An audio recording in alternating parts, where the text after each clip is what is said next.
ಮೊದಲೇ ಕರ್ನಾಟಕದಲ್ಲಿ ಜಾತಿ ಗಣತಿ ಸಮೀಕ್ಷೆ ಪ್ರಕ್ರಿಯೆಗಳು ಕೂಡ ಶುರುವಾಗುತ್ತಿರುವಾಗಲೇ ಜಾತಿ ಗದ್ದಲವೂ ಕೂಡ ಜೋರಾಗ್ತಾ ಇದೆ.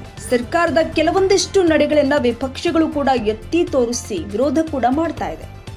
ಈ ನಡುವೆ ಕುರುಬ ಸಮುದಾಯವನ್ನ ಎಸ್ಟಿ ಪಟ್ಟಿಗೆ ಸೇರ್ಪಡೆ ಮಾಡುವ ಸರ್ಕಾರದ ಚಿಂತನೆ ಜಾತಿ ಗದ್ದಲಕ್ಕೆ ಮತ್ತೊಂದು ಸೇರ್ಪಡೆಯಾಗಿದೆ. ಕುರುಬ ಸಮುದಾಯವನ್ನ ಪರಿಶಿಷ್ಟ ಪಂಗಡಗಳ ಪಟ್ಟಿಗೆ ಸೇರ್ಪಡೆ ಮಾಡಬೇಕು ಎಂಬ ನಿಟ್ಟಿನಲ್ಲಿ ಚರ್ಚಿಸಲು ಪರಿಶಿಷ್ಟ ಪಂಗಡಗಳ ಕಲ್ಯಾಣ ಇಲಾಖೆ ಕಾರ್ಯದರ್ಶಿ ಅಧ್ಯಕ್ಷತೆಯಲ್ಲಿ ಇಂದು ಮಹತ್ವದ ಸಭೆ ನಡೆಯುತ್ತೆ. ಸಭೆಗೆ ಅಗತ್ಯ ದಾಖಲೆಗಳ ಸಹಿತವಾಗಿ ಆಗಮಿಸುವಂತೆ ಎಸ್ಟಿ ಕಲ್ಯಾಣ ಇಲಾಖೆ ನಿರ್ದೇಶಕರು, ರಾಜ್ಯ ಬುಡಕಟ್ಟು ಸಂಶೋಧನಾ ಸಂಸ್ಥೆಯ ನಿರ್ದೇಶಕರು ಹಾಗೂ SC SP TSP nodal agency ಸಲಹೆಗಾರರಿಗೆ ಸೂಚನೆ ಕೊಡಲಾಗಿರುವಂತದ್ದು. ಹಾಗಾದ್ರೆ ಪರಿಶಿಷ್ಟ ಪಂಗಡಗಳ ಕಲ್ಯಾಣ ಇಲಾಖೆಯ ಕಾರ್ಯದರ್ಶಿ ಅಧ್ಯಕ್ಷತೆಯಲ್ಲಿ ನಡೆಯುವಂತಹ ಸಭೆಯಲ್ಲಿ ಏನೆಲ್ಲ ಚರ್ಚೆ ಆಗಬಹುದು? ಇದಂತೂ ಖಂಡಿತ ಆಗುತ್ತೆ.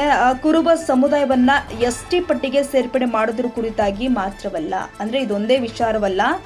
ಕಲಬುರಗಿ ಆಗಿರ್ಬೋದು, ಬೀದರ್, ಯಾದಗಿರಿ ಜಿಲ್ಲೆಯಲ್ಲಿನ ಕುರುಬ ಸಮುದಾಯ ರಾಜ್ಯದ ಗೊಂಡ ಸಮುದಾಯ ಯುಗದ ಜೊತೆಗೆ ಹೊಂದಿರುವಂತಹ ಸಾಮ್ಯತೆಯ ಕುರಿತಾಗಿ ಚರ್ಚೆ ನಡೆಯುತ್ತೆ. ಈ ಸಾಮ್ಯತೆಯನ್ನ ಮುಂದಿಟ್ಕೊಂಡು ಕುರುಬ ಸಮುದಾಯವನ್ನ ಎಸ್ಟಿ ಪಟ್ಟಿಗೆ ಸೇರ್ಪಡೆ ಮಾಡುವ ನಿಟ್ಟಿನಲ್ಲಿ ಏನೆಲ್ಲ ಕ್ರಮ ಕೈಗೊಳ್ಳಬೇಕು ಎಂಬ ಬಗ್ಗೆ ಇಂದಿನ ಸಭೆಯಲ್ಲಿ ಚರ್ಚೆ ಆಗುತ್ತೆ ಅಂತ ವರದಿ ಹೇಳ್ತಾ ಇದೆ.